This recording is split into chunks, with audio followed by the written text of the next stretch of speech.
This is a Guide Your Light network production, creating podcasts with purpose. My name is Kiani Mills, and this podcast is created to help you see, feel, and experience the human side of business. I'm a business owner, an entrepreneur, and a parent.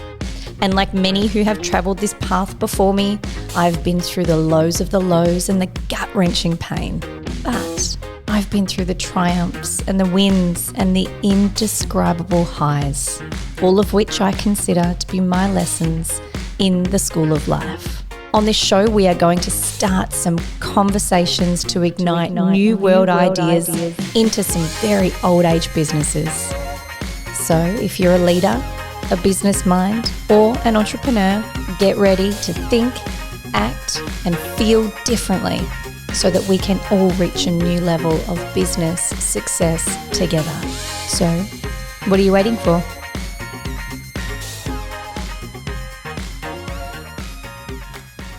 Welcome back to She Can Humanise Business. This podcast was created to really dive into the world of running businesses, but not in the traditional way. Not in the way that we were all taught that at school we had to be a certain way or fit into a box or anything like that. This is stepping outside of the norm and stepping outside of the mold and seeing that it is possible to live in a different kind of way, in a different kind of colour, and a different kind of mix. And I'm very, very grateful to have this incredible guest with me today in person. We have done one online before, but nothing really beats in person. So Mark, also known as Tarzan, welcome to my home. It's a privilege. Yeah, it's really nice. And you're the first one in here doing it in this room as well. Even so better. It's amazing. It's an anointing. Yes. It's good. Oh. No, and it's a nice place. When I rocked up, I was like, this is cool. This is a nice house. Even got a pool. It's very comfy. It makes me feel expansive. Expensive or expensive? Expensive too, but no, expansive.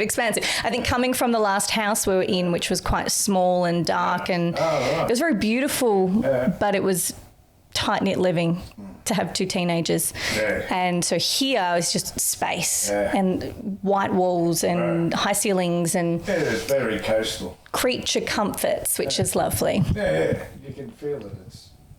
Well, my first impression was a cool house. Yeah, it is. It feels cool. Thanks for being here. There you go. And I think you're the finishing touch. Oh, thank you very much. And thank you for bringing me my beautiful gift of kombucha. Yeah, in a different label, but a new flavour. It is, yeah. And what was the flavour again? It's blood orange and mint. Oh, it's incredible. Yeah, I think I was telling you a bit earlier. So we mix our mojito one. Yeah. We've got a mojito, which is quite popular, and all we do is add blood orange to it. That's amazing. Yeah, and the mint tastes like real life mint, not the fake stuff. Is there, I don't know. People use There's like mint stuff. essence, yeah. Is there? Yeah. Don't touch it. I can't see the point. We just chop it all up and put it in. Yeah, no, it's wonderful. And this is really why I wanted to get you back on as well, because your beautiful company, Manifest Kombucha, even the term manifest is a term that we hear a lot in everyday life. It's kind of being thrown around. I guess it's the new buzzword at the moment. There's even a film called Manifest, right? There is. I watched the whole thing. That's a really long show. I got a bit tired of it. Oh, well, actually, I would suggest go to the last episode and watch how it finishes, because I watched it and I just went, how incredible. They must have recorded the last episode first. Yeah, sure. So there's actually a real purpose to it that was always there along, even though it got lost along the way. Sure, right, Yeah. It's a bit like Survivor. I think they always edit it backwards because whoever wins, you get the best edit. Yeah, absolutely. And we will talk about Survivor in a sec. But with the company and Manifest Kombucha, there's two things that I really kind of wanted to touch on. The first one is just understanding a little bit more this word manifest. Yeah. And you and I have had many conversations now around, I guess, the way that you live your life through receiving. How would you explain it? It's like, I ask myself this question every day, only because we're spiritual people that are forever delving in. So I guess that I've got a lot of opportunity to deep dive every day. And so every day I'm questioning why I go this certain direction, and I got to go in the end. I think the source is just going, mate, let's just have some fun. And I love that you mentioned that, because a couple of other people that I've met, and there's only been 3 in my lifetime that I've met who are like you on a similar path of allowing source, universe, whatever you want to call it, to guide and provide messages of guidance. And clueless, right?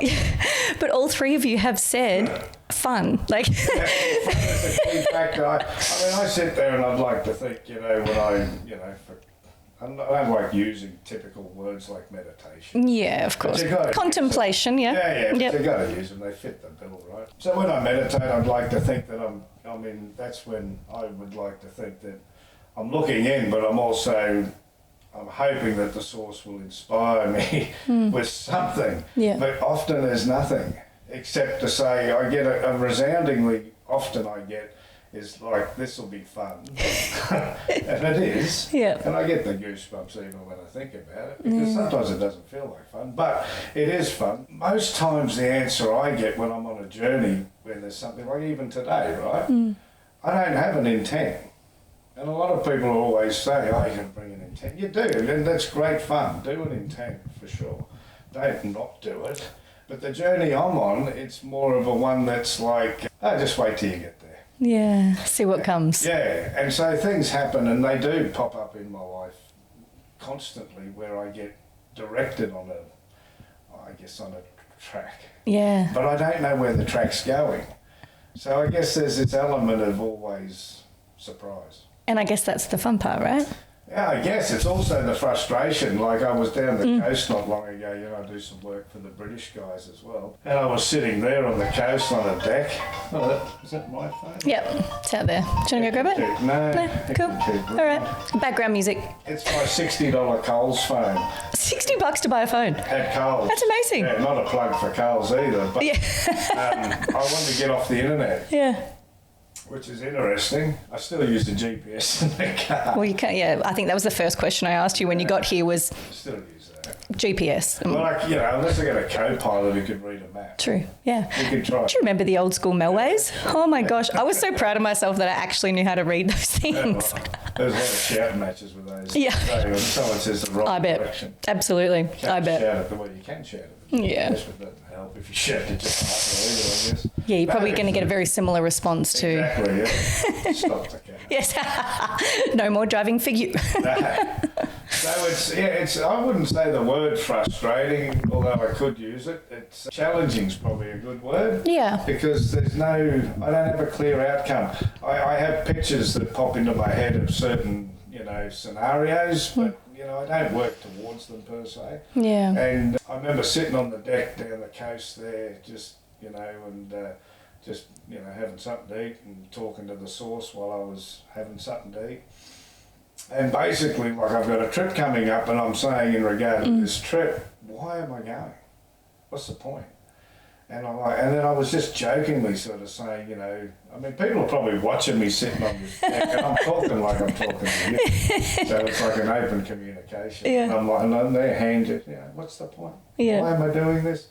The answer I resoundingly get back all the time, it's none of your business, man. Just turn up. Just do it. That's our job. Our job's to clear the way, make the path. You just walk the bloody thing. Yeah. And it'll unfold as you get there. Yeah. If I told you what it was, you probably shit your pants and never go. Yeah.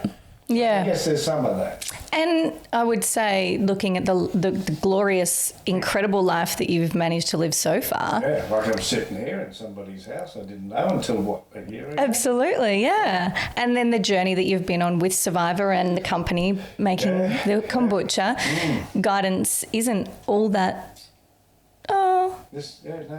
bad or scary or negative or... Well, I guess it's a commitment. It just keeps popping up. Yeah. It just keeps popping up. Like, even the thing that I do for the British, like that gets me on a platform in England and all over Europe that's crazy. There's 10 million people every night get to see my face. It's amazing. It's incredible. And, I remember 8 years ago, I got this little clear message, if you can call this a clear message.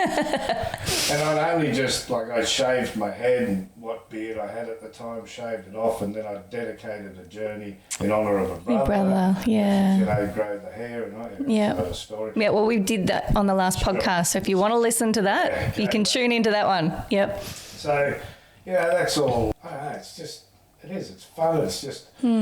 I don't have a plan. Yeah. Which goes against a lot of the grain nowadays. Well, that was the point that I was kind of making in relation to the manifest, right? So, and I'm witnessing this a lot at the moment. We've got a lot of coaches that are doing manifestation coaching or manifestation courses or training and things like that.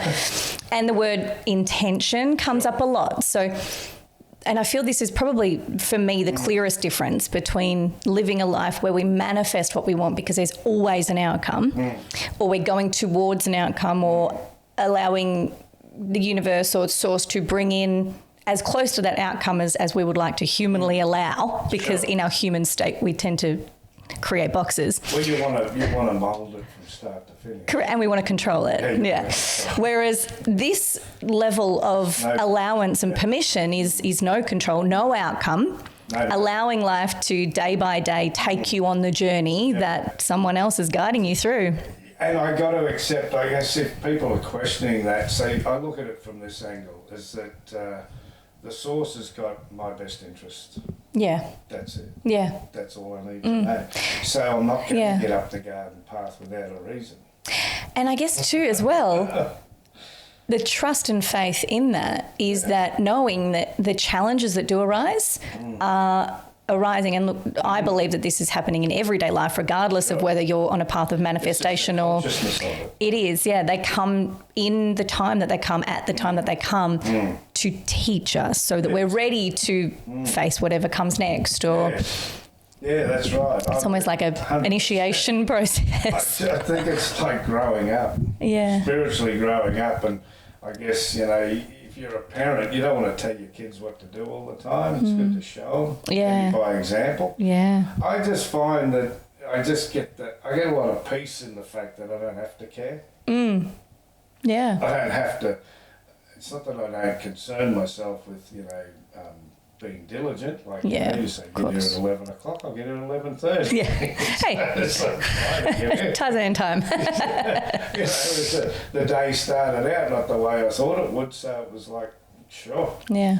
And it was even in that, before I could leave, I had to pause and then think for the minute and then go, no, this is still all good, we're just heading off. So, yeah. And it worked out perfectly because it gave me a minute to settle and sit, and otherwise I would have been a crazy whirlwind. So. And even when I headed out, of course now there's that anticipation that you might be running late, see? So you've got to let these things go along the way without trying to be more late per se or trying to blasé it.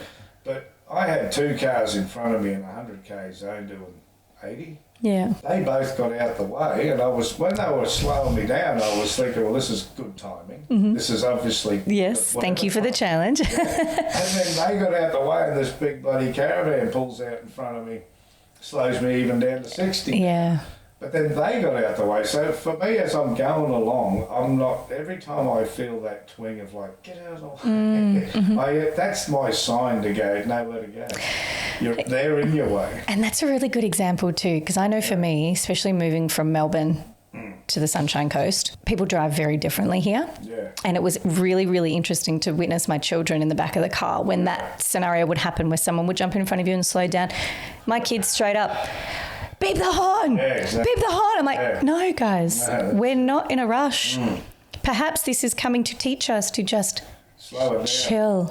You want to get more simplistic again. I always view it just from the point of view if the cars are slowing me down or whatever. I just see that I take it to the simplistic part first. I'm avoiding something.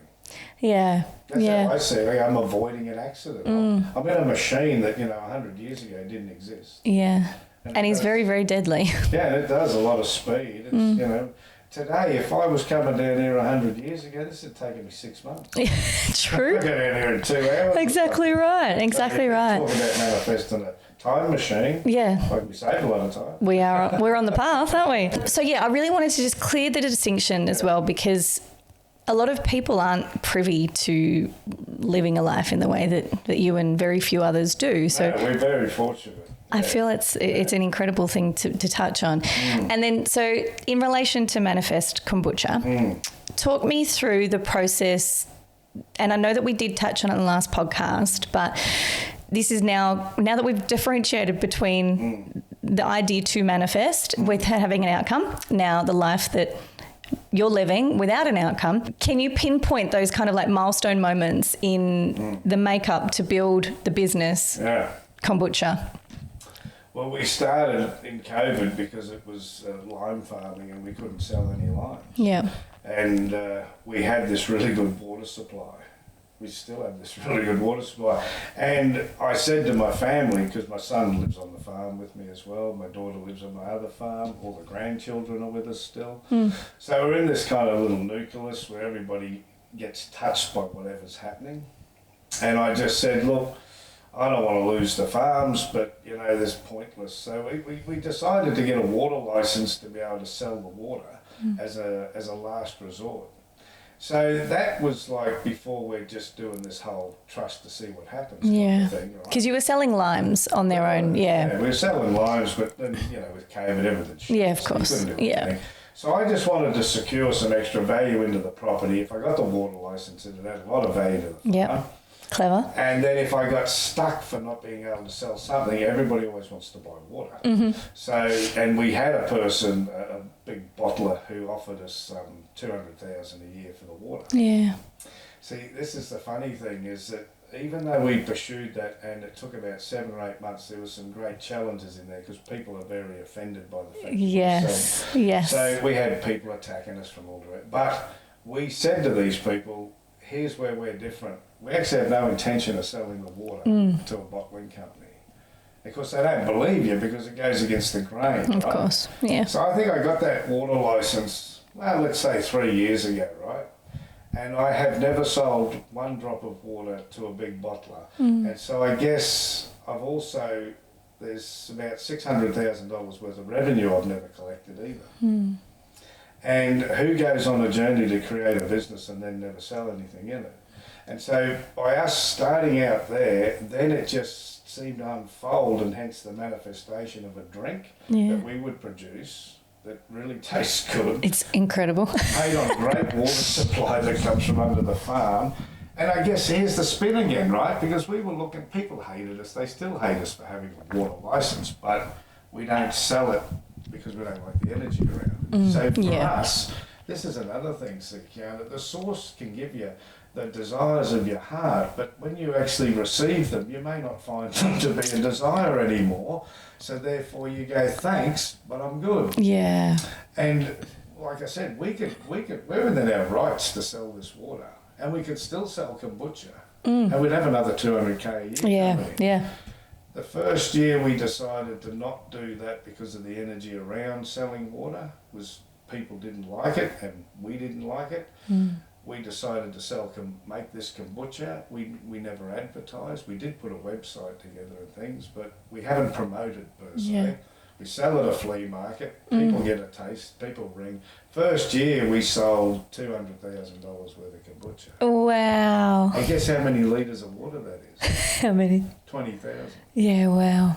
As opposed to 20 million if we wanted to get the same revenue from a bottler. Wow. Okay. So the source is going, hey guys, you can do it. Yeah. I don't have an issue. Sell the water, man. It's out of Mother Earth. It'll get replaced. You know, it's been raining pretty good.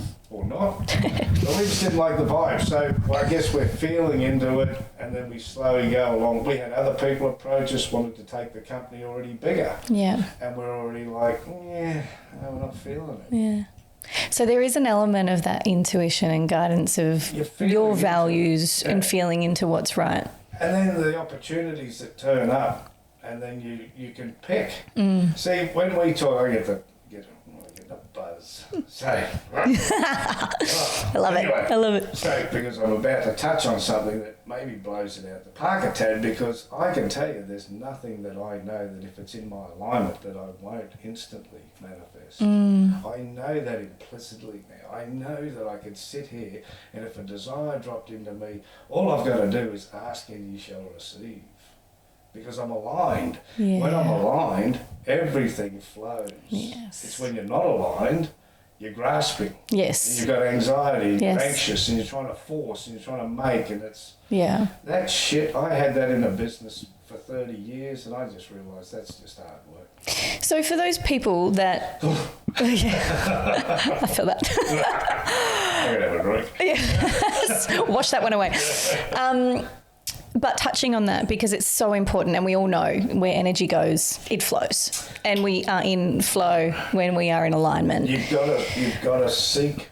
This is all sounding a bit biblical, and forgive me because I've got a lot of biblical education. But I see the jewels in everything, in all the religions.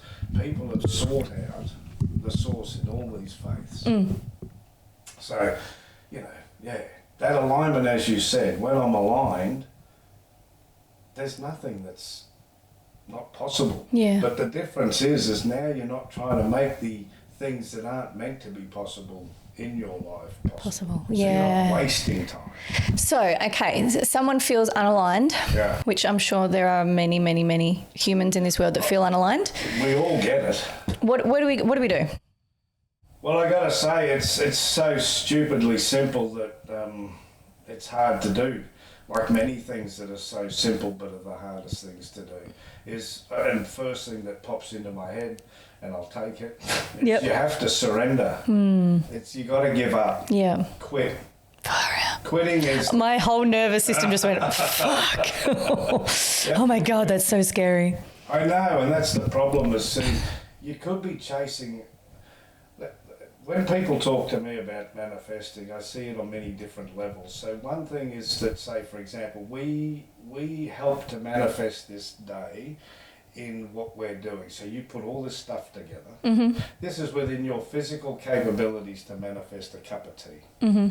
If we said, let's have a cup of tea, we don't have to go, source, could we have a cup of tea? Yes. We can do that shit. Yeah. Right? Then there's the next level of manifesting, which is seeking those things that you think are aligned in your life and now putting them out there and seeing and feeling it before it even happens. There's that. Then there's this next level of manifestation, which really is the key, in my point, when I think about things, is now I view the source like, I don't know what a good example to use, but I see the source shuffling all scenarios, all situations from here to eternity that has to manifest so that whatever that perfect outcome for you in your life will happen. But that only comes when you surrender. You And when you trust. say to the source, you bring it. Yeah. When you bring it, I'll take it on. Yeah. And so like even when I look at that water license, we saw that as, that was like just a key element popped in. We went through the process. Let me be clear, these licenses, they're hard to get. Yeah, and the story through getting that license, again, is on the old podcast. And I remember being like, you know what? Like roadblock after issue. But never an issue that Correct, was yeah. going to stop it. No. But there was issues from people that hate on people for being...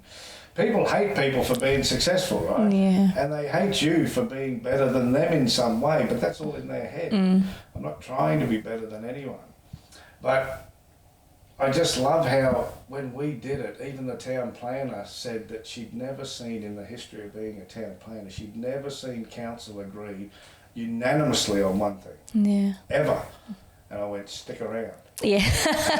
Get used to this. Look, if you're not conscious of your life involved with the source, that doesn't mean the source isn't involved in your life. Yeah. If I'm getting counsellors putting their hand up and voting in my favour, that's because the source is working in my favour to shift them. Yeah. And put the right people in front And of I don't you. have to say anything. I don't have to do anything. Yeah. I turn up And I do like what I had to do. I had to turn up to a council meeting. I didn't even really have to, but I did. And I just sat there. Yeah. And all my protesters were there. Yeah. And you know, not one protester in the last few years has come back to me and thanked me for not selling any water and sticking to my word. So fuck it. Interesting. Don't waste your time with those naysayers and the dead shits that want to pull you down. Yeah. Stay in your zone. Stay in your lane. And just flow. If it's not flowing. That's a really good point, because it is so easy. Yeah, that's a good point. Not meant to be. Social media, internet, self-doubt, ego. Yeah. These things are really challenging for most people, because those moments where it's don't worry about what anyone else is doing, don't pay attention to what anyone else says. Yeah. The world that we live in almost challenges us to the absolute end of the earth, because that's all we have in front of us. You do. It's I tell you, like, you know, we're fortunate we live in the country still. We do have people around us, but you know, there's 50 acres between most of them. Yeah. We're fortunate in many ways. We get up in the morning and the first thing we do is we jump in a little old sweat lodge and run around in the mud and swim in a dam. And that's how we start our day before breakfast.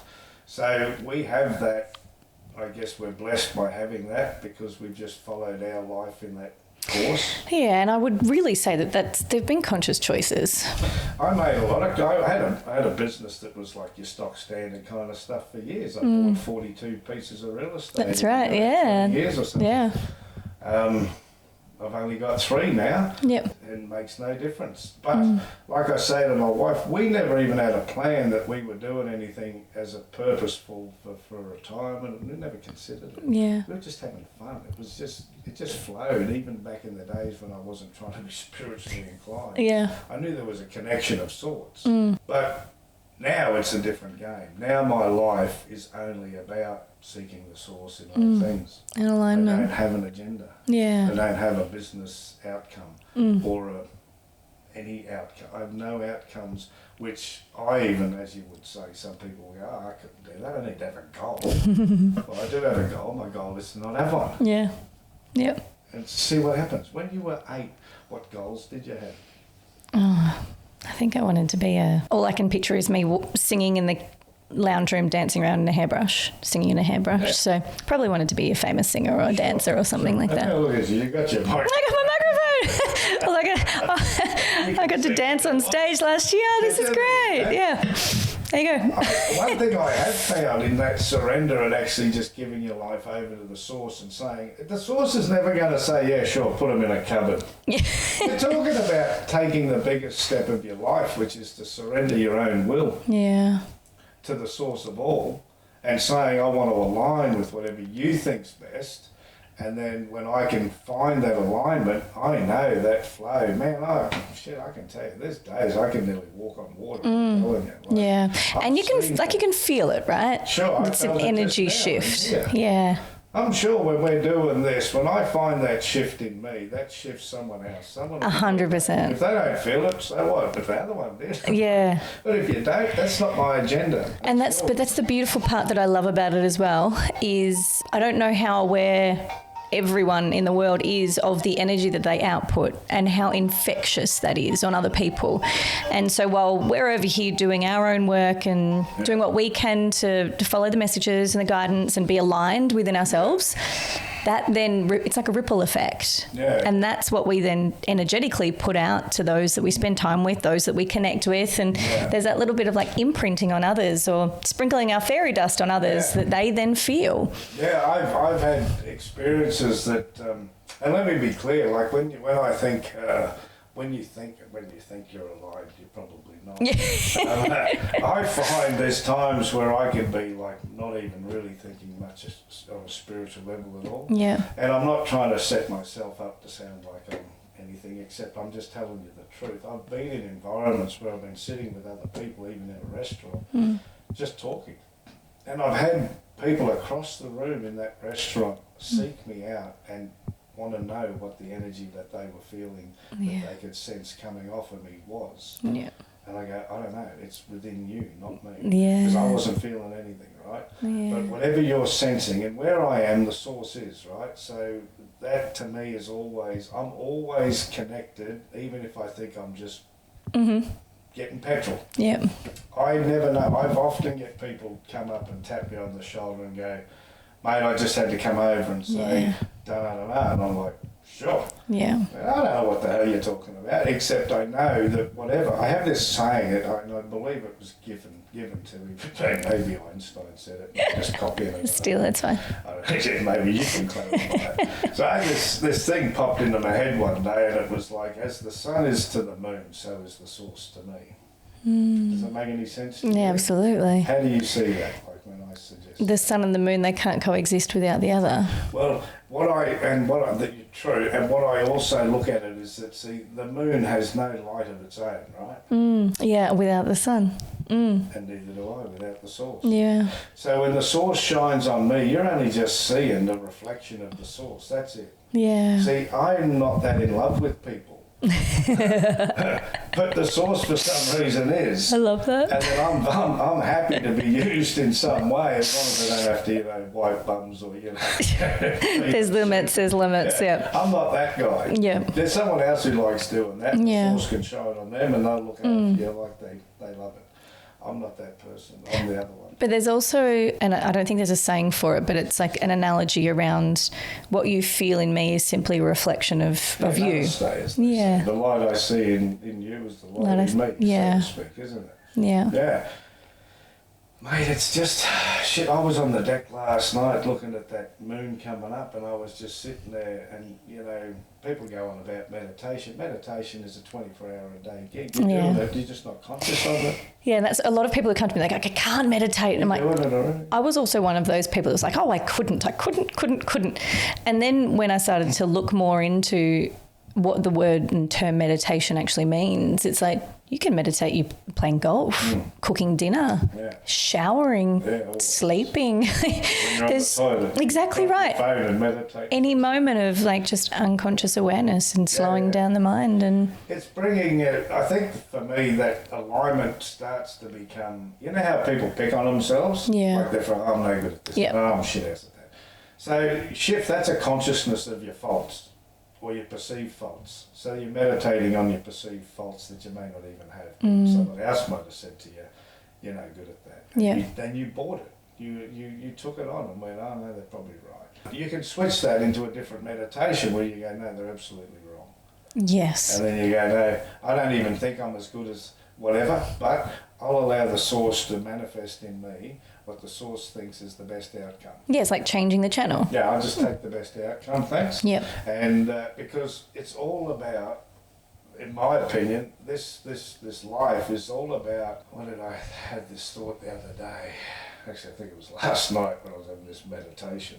The whole thing to me is only about finding your soul before you're actually introduced to it in a different state, right? Like I want to be so connected that when I step from this life into the next one, it's like there'll be a wow factor, I hope so, because I've got no idea what's coming, except I'm sure it's pretty good. Yeah. This looks pretty good. Yeah. So the journey then is just of exploration, right? You should only be here to explore what this vessel is capable of doing on whatever level that exploration hits you. Yeah. And then when you connect that with the source, you can be the greatest at it, whatever. I don't think there's any reason you can't be the richest, the best, or whatever. Yeah. But then while you're in that journey, I don't know, to me, I'm finding a different peace all over that nothing can buy. And that's where I feel like looking at life a bit more like a game as opposed to a constant battlefield. Yeah. In a way, in a sense that, we are here for a short time. What if there's more for us to do than just simply survive? Yeah, sure, I've done that twice. The point is that you're not here just to eat and consume and have as many tangible toys as possible. No. Really, I've got to tell you, I'm getting older as well, I guess. Maybe it's just one of those things. But as I get older, I guess I'm getting a little bit more used to the way it rolls. Yeah. And I'm finding what suits me better is is not pursuing. Yeah. And that's a really tough one because it's kind of a natural instinct to chase.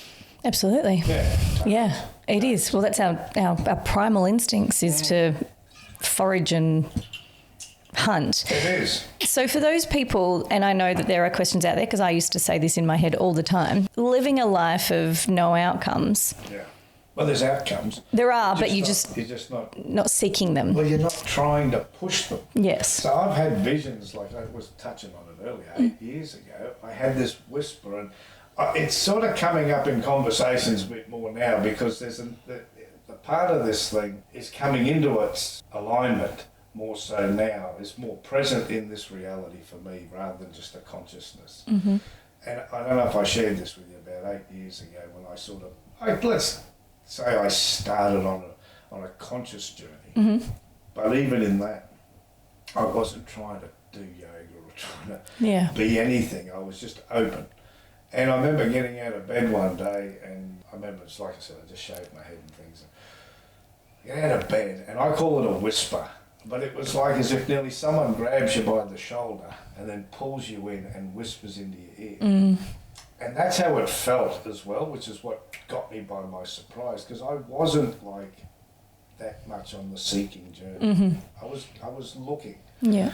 And this whisper came into my ear.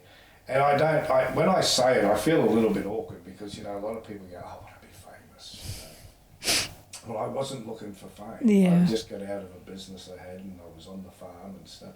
So I wasn't looking for it. But anyway, so I get this whisper in my ear and it says, there's a little bit of fame and a guru. And I was like, what the fuck does that mean? Like, Can you send a manual or an instruction list down with that one, please? Yeah, and I was literally like, I just was there. I was like, what is this? And my wife was on the other side and she looked at me. She just went, what's going on? And I was like, I don't know. I said, I've just got this, it's like a whisper in my ear, something about a little bit of fame and a guru. And I'm like, what does that even mean? And she's like, yeah, what does it mean? I went, I don't know. And so then I went about my day. Yeah. I didn't give it another thought. And funny, because over that time, in that 8 years, well, I've become world famous. Yeah. And now I'm stepping into the gurus. I've had gurus turn up at my farm just out of the blue. And it sort of never surprised me because I know a guy whose father was a guru, but I'd never met him before until later. And anyway, and now I'm on a journey to Nepal in about 4 weeks, Yes. which some gurus have paid for and asked me to come. That's amazing. So, see? And this is where... Nothing to make it happen. Yeah, and this is where the beauty in it as well is in our human form, we're so impatient. And that was 8 years ago. Yeah, hey. A lot has transpired. Yesterday, but yes, it's true. But a lot has transpired in the last 8 years. Survivor has taken a massive part of your life. Sure, and I can't get past the Survivor's really great. Like it was great fun. It was a good grounding and all that sort of stuff. But one of the things that has really gotten me is that, see, when I did the first Survivor, then I got asked to do this, play a character. Yeah. And I'm not an actor. I'm not even, like, I never put myself... You do a great job at it. Well, I pretty much don't say anything. Just look angry, right? But it's like... Which that in itself is funny because it's not your nature. Yeah, no, it's the opposite to who I am. Every day, if I look a little bit angry, they tell me to tone it down a bit. But Chaos Kev, I guess, look, it even sounds strange to say it because in Australia he's unknown. But in England, every year I have to meet all these English people who come to a film set down at Springbrook and tell me how famous I am. Yeah. And I go, sure. Not here. So cool, right? Yeah. I'm not getting hounded in Australia. But the whisper said a little bit of fame. So when the source says a little bit of fame, well, I mean, I didn't pursue it. I'm not that guy. And I feel sorry for people that are pursuing it and feel they can't get it because someone like me, and I hate to say this, I'm not chasing it, but it came to me. See? Yeah. And when the source says a little bit of fame and the guru, and I was like, I don't get it. But here's the thing, see, when I heard the word a little bit of fame and then something with the guru, I didn't make any sense of it, but over the 8 years now, I've sensed that the little bit of fame It's just that little bit of something that gets you out there. Yeah. And that's created the pathway for you to have met these gurus and... Well, no, I've met them differently. But yes, indirectly, because some of them, I guess, look, I think they did have a Survivor. I think they watched Survivor. I don't know. But having said that, I would have been radiating an energy through a television show. I never met them. I'm landing in Nepal in 4 weeks and I have no idea where I'm landing.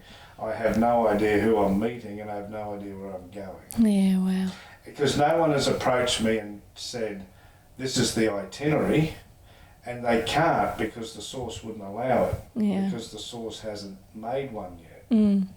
All I know is now I'm into the guru stage where for whatever that stuff is, it's manifesting on its own. Yeah. So don't beat yourself up by chasing your dreams.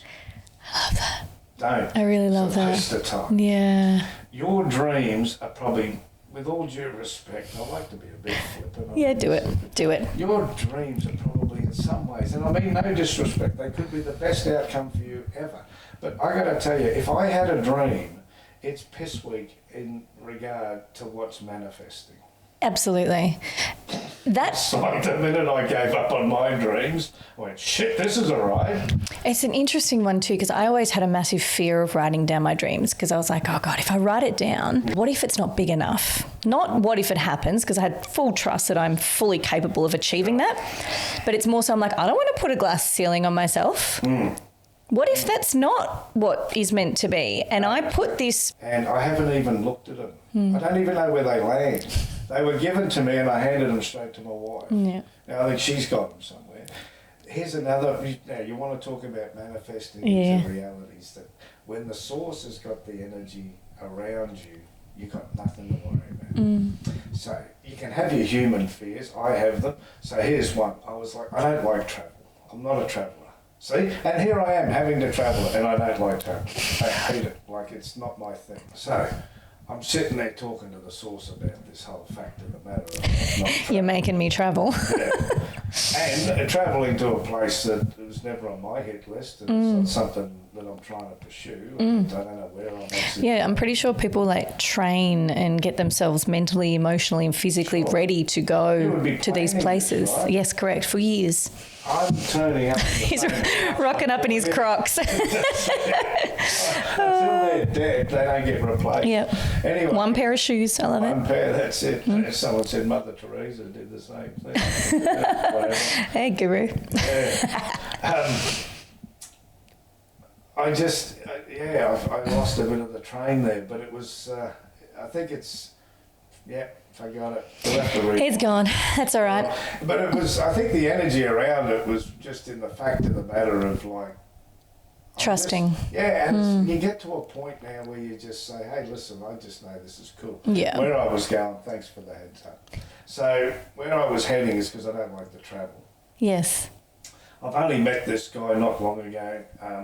Really nice guy. I met him at my market stall at the weekend. Yeah. He came up and he said to me, hey man, I'm looking at opening up a meditation thing in Toowoomba. You know, I just sort of pop in and say g'day to you. And so we became friends. Andrew Boniface is his name. He's a nice guy. He's a helicopter pilot for Carefly. Yeah, right. So we're not like buddies, but we're good friends. Like we don't hang out. I've met him a few times. He heard about the fact I'm going to Nepal. So this is how I love how the source makes the way clear. So Andrew says to me, man, do you mind if I come along? And I went, sure, man. I said, that'd be cool, because like I don't like travel, you know, so to have someone come would be great. So anyway, this is like months ago, and he still hadn't got his ticket, and then I got these tickets, and he hasn't got his tickets. So, you know, you can get that point where you start to get into the doubt. Is he going to come? Is he not going to come? And I said to the source, this is how if you want to call it prayer, meditation, communication. So when I talk to the source, I talk to the source in this regard. So you want to give a demo? Go, yeah, sure. do it. So I go, hey, I'm like hanging on every word. Sure. I go, hey, listen. So there's a lot of respect, right? Yeah, hey, listen. Excuse me. I know you're always listening. Pay attention now. But hey, listen, I'm feeling a bit like, you know, shit about this thing going over there, and you know I don't like travel and stuff. I really need, say, Andrew to give me a real heads up, that, like buy the tickets or at least tell me he's definitely going, I said, is that cool? Can I just get some sort of confirmation from him? I'm not going to ask him. I'm asking the source. See, now you bypass everybody, right? Yeah. And so if it doesn't flow through somebody, because the source is connected to everybody, you're just not conscious of it. So the source is connected to every soul on the planet. Yeah. So I'm saying to the source, is it, like this would be cool? It'd just put my stupid human, lack of faith at rest a bit. But I'm happy to go regardless. It's not going to stop me going. But hey, I'll leave it with you, okay? Sure. Let's roll with this. Look, I got to tell you, like 3 days later, I'm sitting in my kombucha shed, pouring some drinks or something.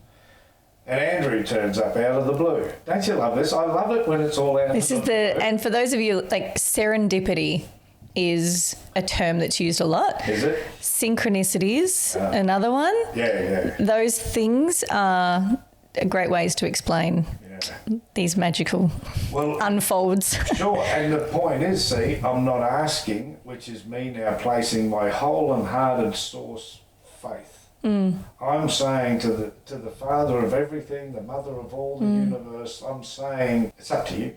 Yeah. You're the one who said you make the path clear, not me. Yeah, this yeah. is part of the path. The only reason I'm here today is I know it's part of the path. Otherwise I don't go. And it has to be, otherwise I'm not there. Yep. And where I am, the source is, and vice versa. So at any given time, we can see miraculous things happen and changes in ourselves or in others. David turns up, he's sitting there, and I don't, so you don't go, hey mate, I've been saying to the source. I've been having a chat with the big guy upstairs and we're just wondering. Are you on board? Are you coming? Yeah. Anyway, I just chat, The whole time I'm sort of already now I'm sitting there thinking, hey, this is cool. He's here. Yeah. We get to pretty much the end of the conversation. He's going to head off.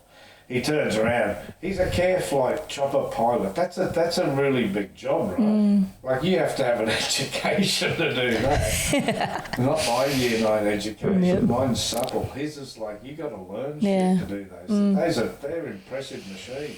He showed it to me. That's a hell of a helicopter. Yeah. He said to me just before he left, he went, oh, by the way, Tars, he said, just so you know, mate, he said, I put in for the days off for that trip to Nepal. He said, but here's the thing, they're hanging there, they're taking their time. I said, sure, man. I said, look, it's in the hands, right? Yeah. And he's like, no, just so you know, mate, I'll quit my job just so I can go. Now, this is, I don't even, let's not even talk the money, but if you fly something like that, you're going to be well paid. Yeah. Now, here's a guy, I've met him probably 5 times. And he's part of the journey, obviously, right? Yes, of course. And when I've said 3 days earlier, I'd like to get a confirmation from him, I'm not ringing him and asking him. Yeah. It has to manifest. This is the manifest. As it's meant to. Yes, this is also, it gives you the clearance to say, I'm on the right track. Correct. There's a little bit of like a assurance maybe that... But here's the thing, say he turns around and he says, listen mate, I can't make it. That's right, yeah, there's 50-50. But now it's an assurity still. Yeah. I know for sure you're not coming. That's right, yeah. And I've told the source I'm still going. Yeah. So those are like the manifestations that you've got no control over. They're the ones that I know that now I am in the hands. I'm very much held in the hands of the source. Yeah. Like, you've got children. What is it that you wouldn't do for them if you knew it was for their best? What wouldn't you do? What wouldn't you try to make manifest into your children's lives if you knew it gave them their best outcome for having the best life ever? If it was within your power to shift elements within their life without them feeling like mum's pushing, but in the essence, like my relationship with the source is that I take whatever is the best outcome. Well, yeah, for your children, there's nothing you wouldn't do. No. So that's how you start to foster that faith with the source, is by putting it, and if you haven't had a good relationship with your parents, that doesn't matter. Yeah. You can now manifest one with the source of all as your ideal relationship, because the source that created us from this planet, that's my theory on it. I don't know where else we came from. I like on the mud every day, and you kind of recarve a new mould every day. I love it. But that is, mate, and then you go like this, Yeah. I'm already there. If you wanted to be multiply successful on multiple successes, Things. what is it that being successful generates for you? I mean, can anyone, if people are chasing success, tell me what it is you think success is actually going to give you when you arrive at this point of success. Because is there a point that you say, I am now successful? That's a really good point to make, because for a lot of us who are driven, and whether it's for success or for money or for wealth or for stature or for whatever it might be, that seeking element of wanting to get to something. Yes, arriving. And then you arrive and you're like, as you said, like, you're like, what's next? What's next? Or have you actually now arrived at this place that you thought it would bring you to, where you feel this like, yeah, there, man. Yeah. And now here's the question that nobody wants to really answer or hear. So when you arrive at this point, now what would it take for it to be destroyed? Yeah. Because if I take that element away from you, does it change your success? Yeah. And if it does, you're not a success. You've only manifested success in a material sense, not in a spiritual sense where it resonates through your whole being. That whether it is or whether it isn't, you are complete and still whole, and you are finished. Yeah. You're already complete. And if you're not, then you're still seeking. You're filling a hole that can't be filled. And that's the piece of unalignment. Yeah. Well, it's because you're seeking success or fulfillment in something that is tangible within this reality. Yeah. And I've got to tell you, I've been on the ride, and I'm not in the poorhouse. We've got properties; they're worth dollars. Yeah. But I've had a lot more as well. Yeah. And the thing I've noticed over the years is that how I try to demonstrate it is like a bit like the water thing. We've got a potential 200K a year that we don't touch. Yeah. Yeah. And I will tell you, we still put in negative tax returns.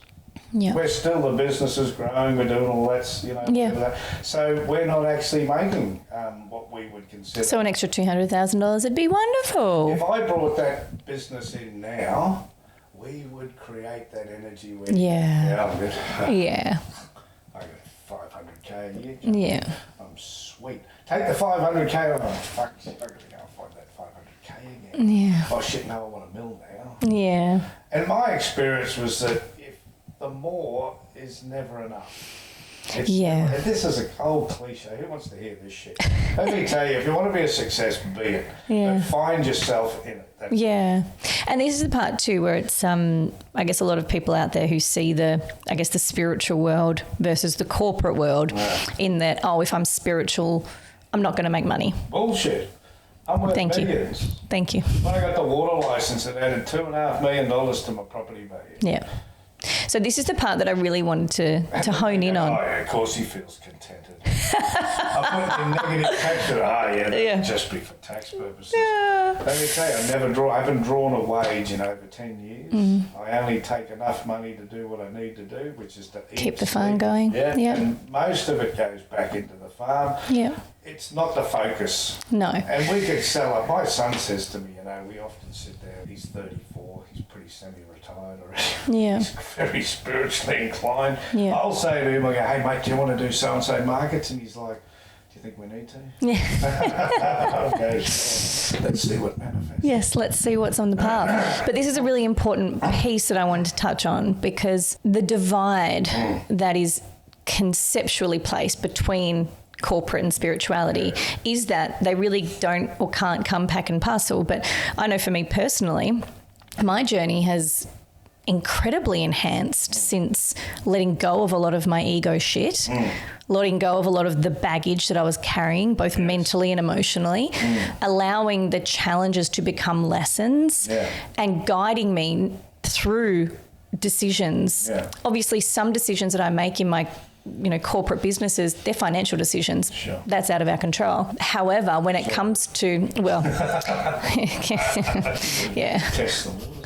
Correct. Well, yes, correct. And that's where it's like, there's a fine line between, and what I found for me was going ignorance versus trust and faith. And find what your motivation is. Like, a lot of people might try and get overly spiritual so they can manifest wealth. Yeah. Why would you do that? That's right. I think in the process of trying to become spiritual, and if it is a true sense of trying to get connected to your spirit, to that being that resides within, and get connected back to the source of everything, I think if you're truly seeking that, the other stuff will fall away. Yeah. There's no harm in being Elon Musk and having all the wealth in the world. I don't give a shit how much he's got. And I don't care how Elon Musk is flying as a person either. That is solely his responsibility. Yeah. If he's content at every level of his life, I could never argue with him. Yeah.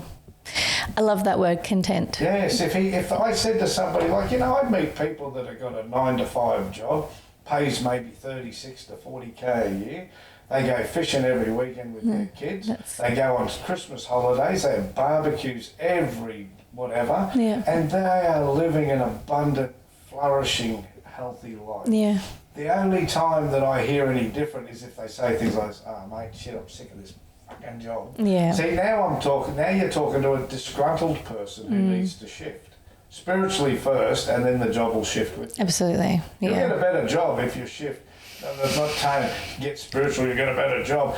Shift spiritually, you may never work again. Yes. Like, look at me. I shifted spiritually, and I'm becoming more of a spiritual whatever. Being. Yeah. I'm just out there now, constantly seeing miracles happen within my own life, but I'm seeing it in everyone else's lives that I'm connected to. Absolutely. And I'm not chasing a monetary dream. Yeah. But someone said to me the other day, where do you see the future of Manifest? I said, well, we've just finished our 3rd extension of the shed Yep.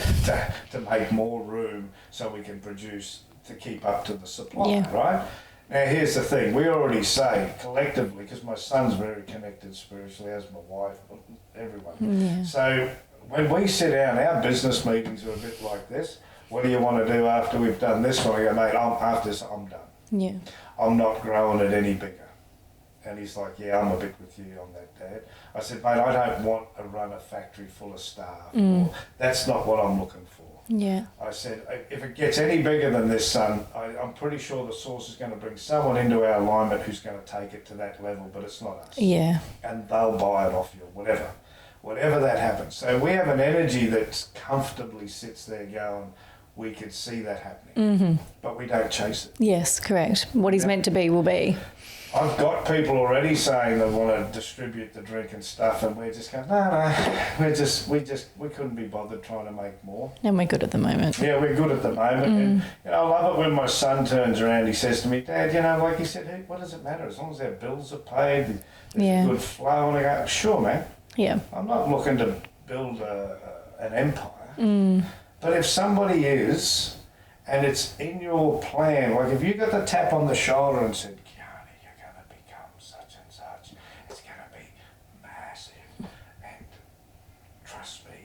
and you should. Like, I listened to the voice that said, a little bit of fame and a guru, and they never chased any of it. Yeah. How good is it that you can... It just happens. Yes, it's like, that's the contentment then of sitting in you're already resting in the, I hear a lot of people master manifestors, they go, you've got to bring it in so you feel it already. Yeah. Visualize yourself in that role or position or with the money in your bank account. Yep. I know that if I try to manipulate, shift or push or shove or buy into this scenario that I cannot change, I will ruin it. I will make it worse. I know I can't do anything. So to come to that point is already, I'm out. I have to surrender. Yeah. But here's the thing.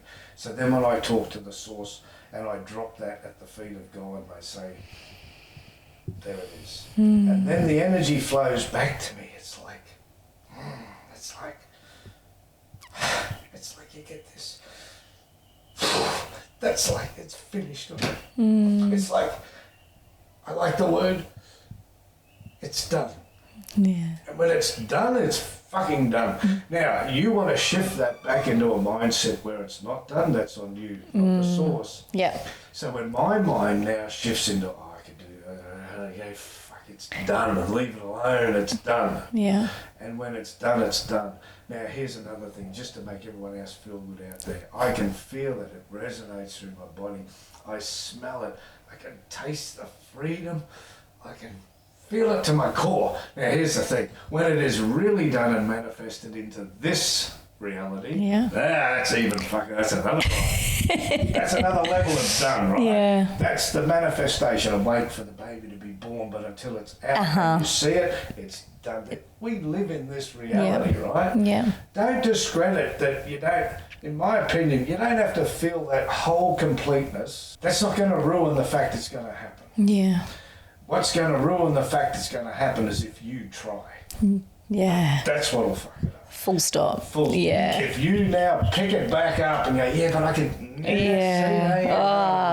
That's it.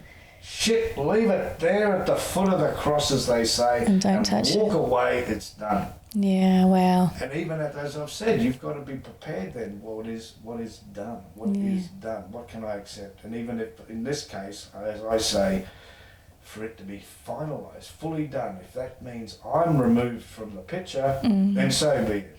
That's landed so deeply because I know, because I know for me the amount of times that I've done that, and there's the big but. But I'll just Correct.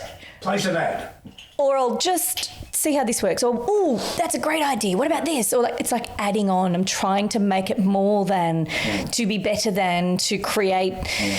Because in me, it's that what I witnessed and realised was that lack of trust in me that it is enough. Yeah. And it's that incessant need to, but it could be more. Oh, but what if? Oh, but. Yeah. And that's where it's. That's why I employ people, if you're in anything, if you're in a job or a relationship or whatever the hell you're doing, come to a sense of reality that this is the only moment that exists. Me and you spending this time together now, Kearney, is where this is it. Anything else can happen out there now. We have no control over it, right? Yeah. We've chosen to take this moment to be here to do this. Yeah. So we are in the moment, as they say, fully. Yeah. Ask yourself again, when you're chasing this manifested dream that is maybe beyond your grasp and you keep striving for it and it's not happening, ask yourself how you feel. And if you feel frustrated, if you feel anxious, if you feel angry, if you feel annoyed, if you feel like you're not enough, guess what? You're chasing the wrong fucking dream. You need to bring it back to I am enough now, I'm centered, I don't need another cent. I'm full, I'm good. I'm at a place where I can now trust the source to bring in whatever is needed to manifest my best life, because the source is on your side. You've got to stop thinking the source stumbling blocks or out to get you. Absolutely. So, all right, let's see if we can kind of like simplify and summarize all of this. We've got step 1, surrender. I would say that's probably a good place to start with surrender. Practice it, maybe. Yeah, absolutely. And even like if we start simply, even little things like the thoughts. As a thought pops in, as we were talking about before, those negative thoughts, those judgments, let it go. Yeah, shift them. Like, take the opportunity to shift them. I don't do mantras or any of that sort of stuff, and I think people that do good on them. If you can read and you love to read, if it works, do it. But whatever it takes for you to get closer to the source, grab it. Crystals, if that brings your alignment closer, do it. Yep. I've got this thing at the moment. Here's a funny one, like to bring it back in again. I've had this chronic hip pain for years, and it's more ligaments than bone, right? So.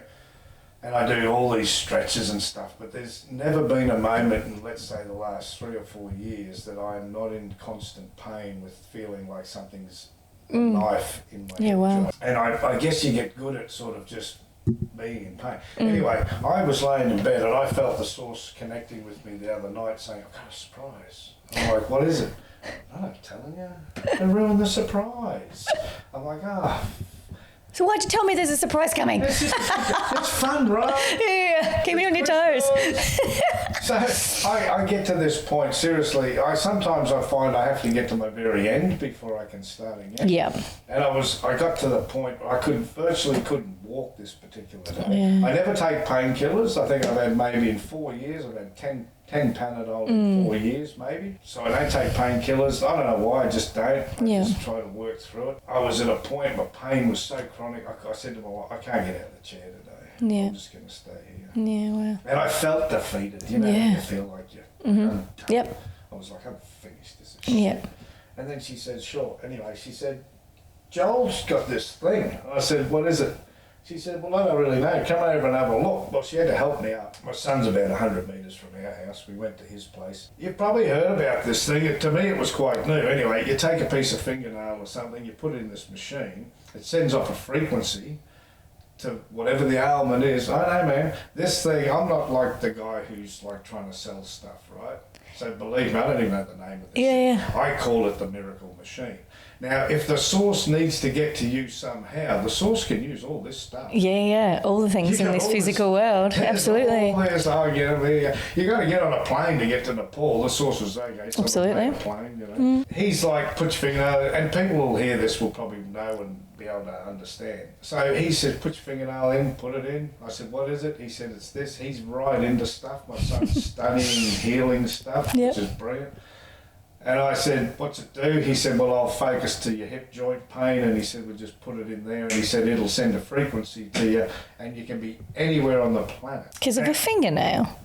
Or a piece of hair. Wow. It's just got to be your DNA, right?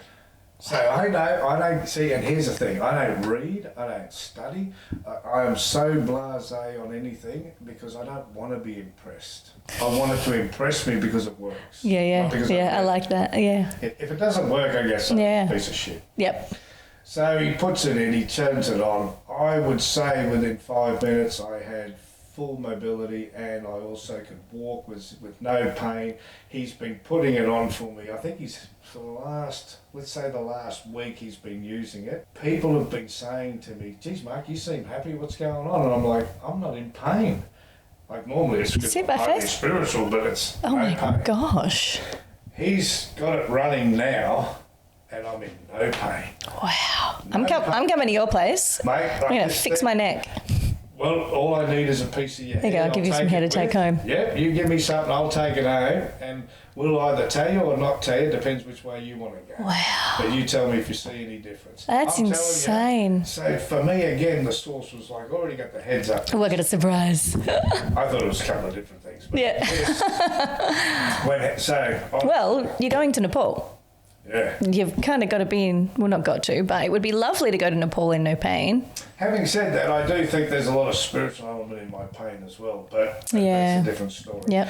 But the point is that this thing worked. I don't know why we got onto that. That's amazing. But anyway, well, because no, that's all right. No, we were just talking about understanding how we can simplify the process. So yes, I think it was in that I was saying, like, you could start. I was going to say, why don't you treat your relationship with the source as a relationship where you want to get to know somebody better? Yeah. So I want to see what you're capable of in my relationship. So I used to do little things like this, and I'm not saying that you should do it just for the fun of it. You should do it to build your faith. Curiosity. And I would say, and I'm not suggesting this is for everybody, but for me, this is how I like to roll. So sometimes I go for a drive down the road, and I'd be testing my belief system. And I'd say to the source, listen, I'm not playing games. I'm just trying to get a greater depth of what's possible. And I'd say things like this. Well, if I see a 555 within the next hour, you know, it'll help add to the value of my belief system because I'm like this, and it's capable. It's not. We're not. This is just practice. It's possible. Boom! Oh shit! There's one in the next 5 minutes. Oh shit! There's another one. Shit! There's another one. So those little things help me to build my trust in the source of all in just a simple thing.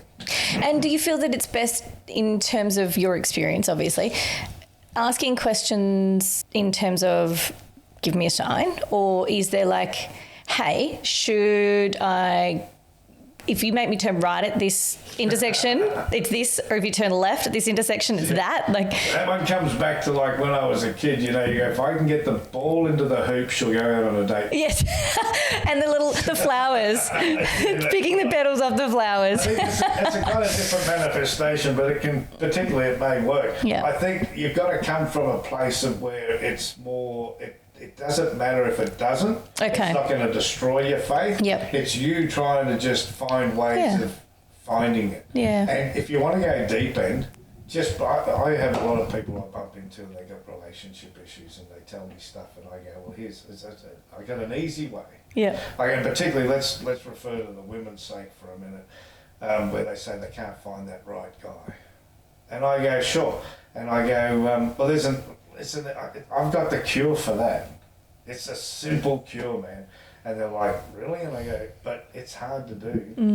And they go, what is it? I said, well, when you meet this next guy and you think this is a guy that you want to be, more with, the minute you get a little bit more intimate, just tell him you need 3 months of celibacy. And see if he leaves.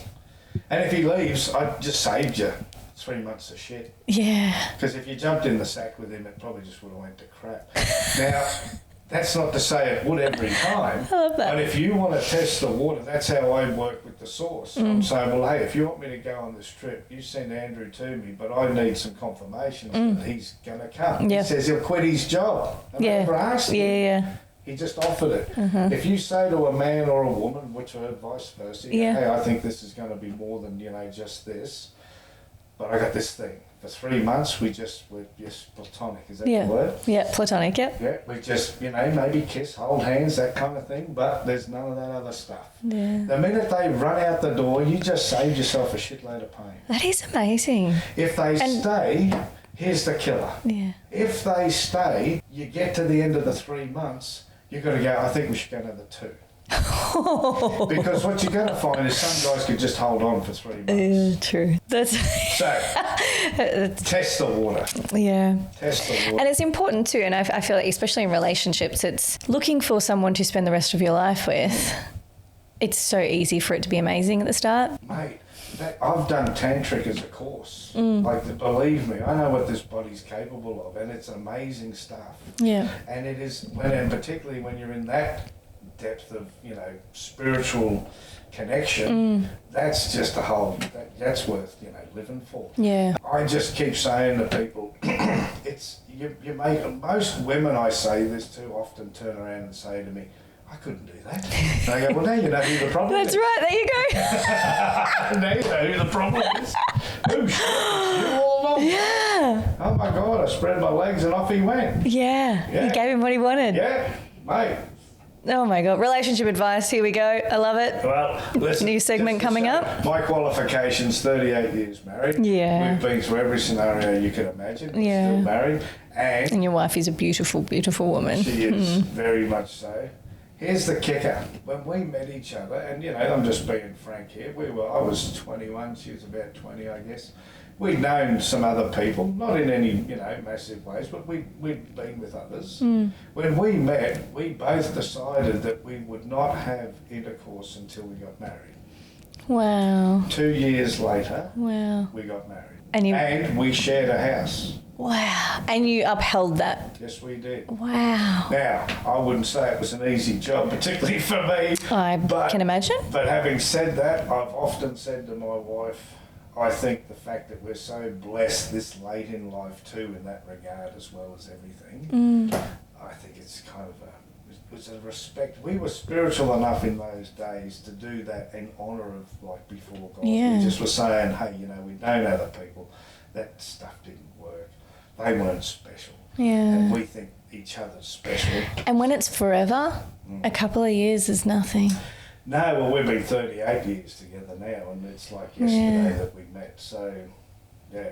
So, we didn't start out on relationship advice. But no, but it's beautiful because it's where, and I know that you said sometimes around the intention being, there is no intention when we have no outcome, but no, that's true. That intention, that was purposeful and respectful for the union that you two both wished and knew that you could create. Separate ourselves from the past as well. We're saying, well, in the past, when you engage with people, it just never worked. Yeah. So, we were young, we weren't like we were in our 30s and 40s and still, trying to work it out. Yeah. I think the point is no disrespect to people, but if you're having issues in that with people that aren't respecting you enough to want to share a relationship with you long term, if that's what you're looking for, absolutely, I'd say it's because you're giving up too soon. Yeah.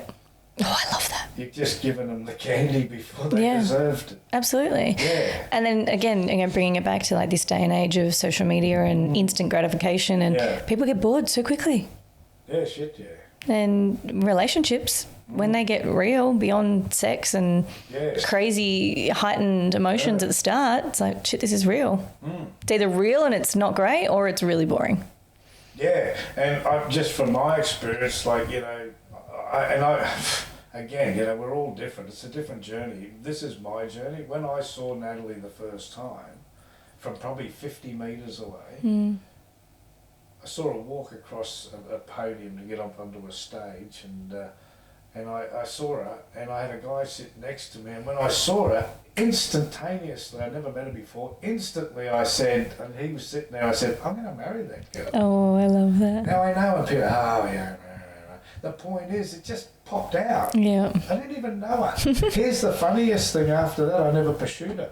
Yeah. We bumped into each other. I never even was on this level of whatever I think this is. This guy says to me, he says, no, you can't because she's engaged. And I just replied instantly. I went, well, that's too bad. And he went, yeah, sure. No, I said, I mean for him. Yeah. I was confident. I never even went looking for her. Yeah. See, it's been happening forever. When she saw me for the first time, I'll say this, it's kind of funny because, see, people talk about, I'll just say this openly, I get tired of hearing about all these methods of manifestation. Because I do have a business called Manifest, I guess I run into a few. Of course, yes. So let me crack it right open for you if you want to listen. Let's do it. My wife is a master manifester, but she possibly does it in a way that no one else could ever do it per se, because I hear everyone saying if you have one thought that's contrary to your manifestation, oh, you've got to start all over again. Oh, you got to shift. Oh, no, you got to get the energy first. Bullshit. If it is meant for you, it will never pass you by. Remember that? That's gold. If it's meant for you, it can never pass you by. It means that you will get ready before you're dead, and it will never pass you by. So my wife sees me for the first time. Now, I don't mean to sound proud, but this was her first thoughts. I could never have someone like that. Oh, wow. So, I could never have someone like that. She's had it for the last 38 years. Wow. So there you go. There's throwing all that manifestation contradiction right out the window. Believe me, I'm starting to smell it, and I'm not trying to be someone that's just got the shits with it and trying to be different to everyone else, even though it may sound that way. I'm tired of hearing how manifesting is a program. Yeah, It's not an app. Yeah. I feel like if anything, and what we're talking about here, it's not so much about having to learn how to manifest, it's having to unlearn how to not. Just become... This happened to me in a tantric session with a tantric masseuse. I was in tears, were flowing out of me. It's like when I was in this energy, no disrespect to the great woman who was doing the massage, but she's not there. Yeah. Like I am in a zone where I'm now connecting with myself as much as I can internally. It's not sexual, it's just the energy is just, if you haven't done it, go and do it. There's a lot called Devotional Bodyworks. They're brilliant at it. Go and ask them. Seek it, and you'll find an inner self that you didn't know existed. Yeah. I was in a session once, and I was weeping, and I didn't even know why. And Natasha stopped at the end, and she said to me, she came up to me, and she said, "Are you okay, Mark? Is everything all right?" And I went, "Yeah." And she's like, "It's just that you were so..." I said, "Man, when I cry, that's just a good emotion." Yeah. I can't control the energies even now. It wells up. And it's hard to control it, so I try to suppress it in a good way. Yeah. Because I don't want to be just flowing, not in this environment. Tears are welcome. Sure. I think Buddhists have a thing they call a Buddhacita, which is a thing that just this energy flows from you, and it generally translates in tears. But hey, I just like it anyway. Yeah. I said to her, "I don't know what it was." And she said, "Really?" And I was like, "Sure. But what I'll do is I'll just see if I can drop back in and see what it was that moved me so much." And here's the thing that I felt was key to me anyway, is that when I dropped back in, it just popped into my head like this, nearly like a copper core that you would see in something that had a copper core in it, I guess. Yeah. And it looked like this core which went from my top of my head down to my toes. It radiated through me. This core was through me, but here was the thing that shifted. This is key. If you want to have the best, absolute best life you can have, this next thing I'm going to tell you is the ultimate that you can find. So when I sensed my core, then I sensed the alignment and the shift of the core, the source of all things, shift in alignment with mine. Not me in with it, but it with me. Not setting myself up bigger or better than the source, but the source could now step in to my alignment because I was open and ready to receive. So when that happened, of course the bloody tears just flowed. And that, there's a thing, it's a key element. When you are as one with the source, there's nothing else. Is it like a sense of like coming home? It's just, you're complete. It's like everything you could hope for in success, that you could hope to feel from your achievements, you now didn't have to do any of them. And it's just, and it's here. Yes, it is. This life is your gift, and how you express it, like as you do, as in law and things, isn't it? And in property, how you express it is just how you express it. Yeah. And if you are traveling with the source and connected in that alignment, well, you know, people say these things, no matter what you touch turns to gold. Yeah. This is true. This, you cannot fuck this up. Yeah. Oh, God, that is the most profound statement. You cannot fuck this up. You cannot fuck this up as long as you are in a constant mindset of the fact that you are a creation made for the purpose. And I would say this without any disrespect to any belief system. You were made to bring joy to the source of all creation. In a greater form than you could ever have imagined if you allow it. Why'd you have kids? I mean, if you just say no, it could be other reasons. If you had to find one that made sense. I mean, let's say now, okay, so you've had kids. Let's say if you wanted to, why would you have any more? I feel like the one part for me would be having children, knowing what I know now. I feel like that would be a really beautiful, in a very committed relationship, to be able to provide that stable home for a child to be raised in. Yeah, you're more confident now as a mother because you've had experience. Absolutely. Raising them to teenage level now. That now if you had a child, it's a different game. Right? Absolutely. And these ones popped in. Absolutely. Sure. So they bring you joy because they're your children. I mean, even I know people that have got children that hate them. But I still know that the parent still has something in them that they desire that child to still love them. Of course, yeah. Right? And likewise with us, with our own parents, we still seek love and... And I think for me, that connection to the creator of all this is that is a separation that we choose to separate when we allow this life or this lifestyle or this whatever they're producing. It's a distraction. I think Christians refer to things when they call it sin, right? So for me, if I had to call anything that was a sin, and I don't use the word sin, it's got too much negative energy on it. I like this one. It's a distraction. Yes, I agree, and I feel into that as well. And someone said to me once, and they had this epiphany and realisation of everything that we experience in life is simply a distraction, a way to distract us away from what is true and real, and that is what is within us and what is possible. Yes. But all of this, and this is, ego and fear and judgment and shame, it's there to just kind of try and distract us from where we're really supposed to be, and that's within. I was talking to a businesswoman not long ago on the Gold Coast when I was down there, and we were standing on the beach, and she's like passionate about business, passionate about money. There's nothing wrong with any of that. I never want to make it sound like I'm against it, right? I'm against it if your motivations are only for it. Yeah. But or its outcome. Yes. Or if you think your spirituality is just the only reason I'll get spiritual is to get wealth. So I get that and get the things.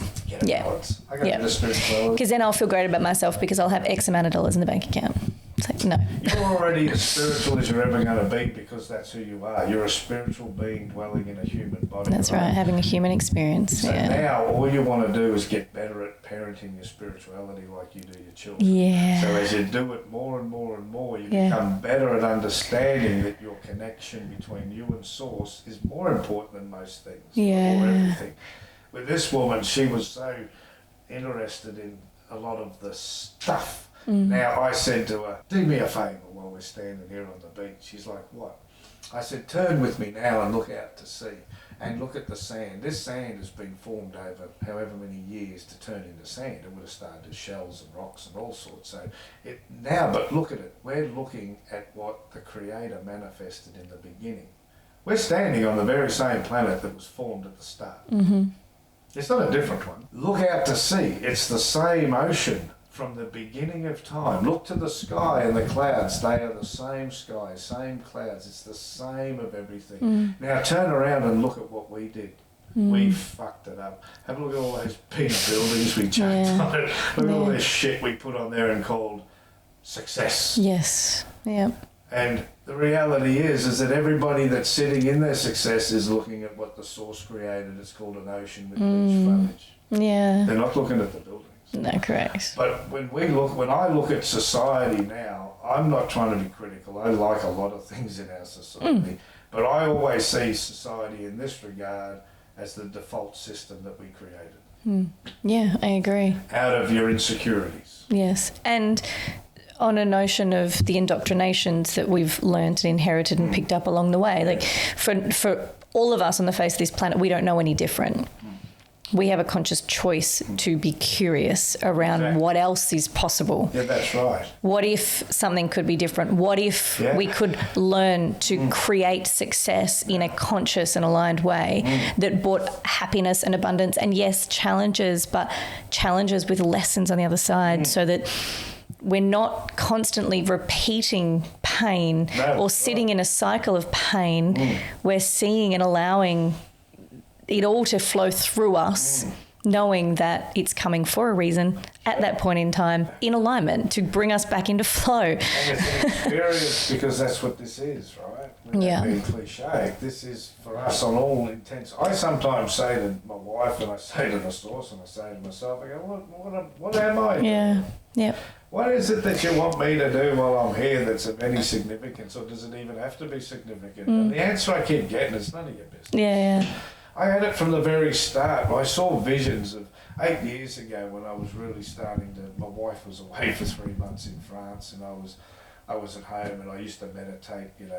Specific meditation. I walk and meditate. I don't sit and meditate. Dr. Joe does a great walking meditation. Yep. Right. I just do it beside the bed. Yeah. And then, back in the day, it used to involve, maybe some hemp or something. Yeah. Maybe, I don't know. Anyway, it was just a good bit of fun as well. Yeah. But I get these visions of pictures, I guess. I saw a lot of unwell people. A lot of sick. There was masses of sick people. Now, anybody, you predict that enough, it'll happen. But this was 8 years, and it was well before COVID, and I'm not even suggesting that I'm, anybody predicting the future. I just saw them getting better. Yeah. Not worse. I saw them getting better, and I saw the world shifting into an alignment where the source is now becoming more evident in everybody's life. And I think we're seeing that. I agree. I was just about to say the exact same thing. I feel like we're in that shift. And the importance that I really wanted to touch on with here and having you on this is that it is possible to do it outside of what we know to be normal. Yeah. Because what we know to be normal, as I said, is only what we've been taught, what we've been shown, what has worked in the past, yes, but again, it has brought upon us sickness, stress, unwell in our being, physical, emotional, spiritual senses. There is another way to do it, and it is not for the faint-hearted. It is not something that is going to just click your fingers and all of a sudden the life's going to be fucking magical. It's work, and it's a lot of work. It's a lot of work within to keep coming back. Can I add to that? Definitely. Because everything you're saying is absolutely true. And when I look at that, everybody that's chasing success is in this position of chasing it. And when you try to look at it, and from my perspective, the sad part is for most that look at it, that we say we don't chase it. Yeah. If we chased it, we create an energy of frustration, insecurity. Like, I've got to go and do it. Because it means you don't have it. It means you're lacking. Yes. So if I'm chasing success in my life in a monetary sense or in whatever sense that is, how does it make me feel? If I feel really good about whatever, I can't see a problem with it. Yeah. Yeah. It's only when you start to feel pushed and shoved and not enough. Yeah. That's when I suggest you probably need to get back into an alignment. Yeah, that's perfect, because point 2 that we touched on was alignment, finding your flow. Yeah. And Tarzan touched on some ways in which you can start to be aware of when you're out of flow and when you're unaligned, to then bring yourself back into flow. Yeah. And that alignment piece will be, if you allow it, bring clarity towards, because a lot of us is like, test it. Absolutely, yeah. And again, we've got some great examples of how to test it. Put something in play. Like if I said to myself that I felt that, you know, I'm meant to sell more drinks. Well, the first thing you do if you wanted to sell more drinks, what would be something in general circumstances? If I said to you, Carney, you've got the job as the CEO of Manifest Kombucha, we want to sell more drinks. Yep. What would you do? Advertise. Sure. So what about if you said, I want to sell more drinks, and then you go, here's the thing, I want to sell more drinks. If that's in my alignment, if that's within what we're meant to do, bring it to me. Yeah, show me the way. Bring them. No, bring them. Bring them. They ring me. Love it. And say, hey man, we heard about your drink. Oh yeah, it's even better. Somebody else drank it, said it was bloody good shit. Terrific. I've got this woman in Toowoomba who has a holistic healing business. I never met her before. She bought my drink, she started drinking it. She has since then tells every one of her clients, if you want to get healed quicker, go down to his store on the Saturday and buy his drinks, because that drink will fix you. That's amazing. Now I get people rolling up. And basically, on me and my wife, this Sunday just gone, we were absolutely flat out. We were sitting there. We've said this same thing. So this is a perfect example. So I've said this year, I said last year we sat on our bums intentionally. And we said, whatever you bring in, we will service, but that's it. We're taking basically a whole year out just to do... Let it go. Yep. Yeah. Because we just felt that's what we wanted to do. And we could do it, so we did. Anyway, this year I said to the gang, the business has to tick enough boxes to keep it liquid, right? Yeah, yep. Sure. And everyone goes, what are we going to do? Oh, it's just, we're not going to do shit. Yeah. It's going to come and it'll flow. And so, like as I said on Saturday just gone, we do a refill of these bigger bottles, right? We probably filled 250 of those in 4 hours. Yeah, wow. They're lined up 6 and 7 deep getting it.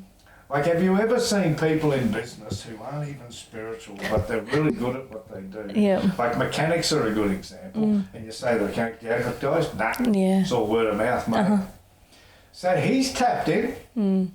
And he's not even spiritual. Yep. Yeah, this is the great thing. You don't have to be the notion of spiritual. You have to be in alignment. And in his case, mechanics are hard to get one, right? Yeah. So that's a different game. In our case, you can get a drink anywhere you like. So we are now trying to make our business the example of being content. Yeah. At no matter what the level. There's that word again, content. Yeah, well, that's what you're all looking for, right? Yeah, so that would be my number 3. And through all of this, find content. And through that alignment and through that flow and through letting go and surrendering, you'll find content. Yeah, I think so.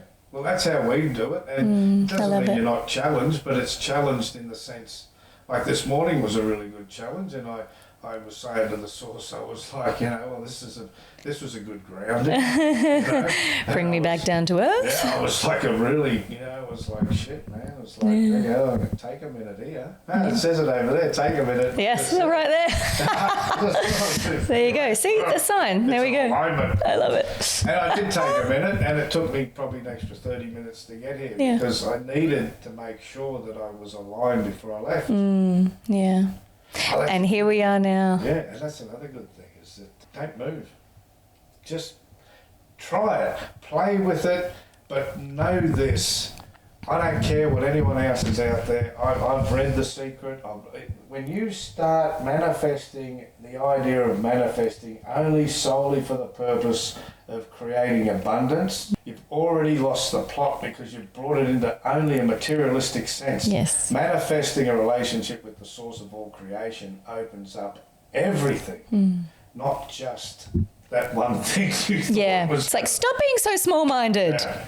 We don't want this. It's even that. We don't want for anything. It is all enough. Yes, you're enough already. If you're not feeling enough and you think pursuing a career will help, you're already lost the plot. And I know that will go against a lot of grains because having a career can fulfill, right? Sure, but if you're discontented already as a person, you get that achievement, it won't be filled. Yeah. This is an old story. I heard this shit when I was in my teens. People go, oh, you know, it's all about money.